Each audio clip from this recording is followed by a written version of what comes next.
अमरीकी सदर Donald Trump ने दौरा सऊदी अरब में कहा है कि पाकिस्तान और भारत के ताल्लुकात में बेहतरी आ रही है। मुमकिन है अमरीका इन ममालिक के लीडर्स को एक जगह जमा कर ले। ट्रंप ने कहा कि कुछ ही रोज पहले उनकी इंतजामिया ने तारीखी जंगबंदी में कामयाबी हासिल की।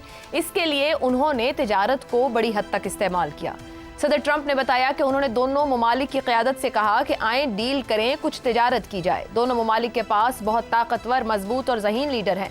पाक भारत हालिया कशीदगी खत्म करवाने में ट्रंप के किरदार को पूरी दुनिया में तस्लीम किया जा रहा है। गुज़िश्ता साल अमरीकी सदारती इंतखाबात में डोनाल्ड ट्रंप की कामयाबी पर दुनिया भर के माहिरीन सियासत ने सख्त खदशात का इजहार किया कि उनकी कौम परस्ताना तिजारती खुद पसंदी की पॉलिसी दुनिया को बेअमनी की तरफ धकेल देगी। लेकिन अगर हम ट्रंप की खारजा पॉलिसी का जायजा लें तो एक मुनफरिद हकीकत सामने आती है। ट्रंप के कई इक़दामात ने दुनिया में जंगों की शिद्दत कम करने या अमन के दरवाजे खोलने में किरदार अदा किया है।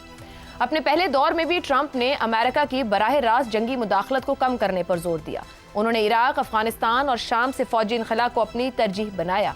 उनका कहना था, हम दुनिया के पुलिस वाले नहीं बनेंगे। इस पॉलिसी के नतीजे में अमेरिका की अस्करी कार्रवाइयां जो सदर ओबामा और सदर बुश के अदवार में शिद्दत इख्तियार कर चुकी थी, काफी हद तक महदूद हो गई। दूसरा पहलू यूक्रेन जंग से मुताल्लिक है। अगर ट्रंप ने रूस के हाथों जजीरा नुमा क्रीमिया के कब्जे को तस्लीम नहीं किया, लेकिन उन्होंने यूक्रेन को फौजी इमदाद फराहम करने में मोहतात रवैया जरूर अपनाया।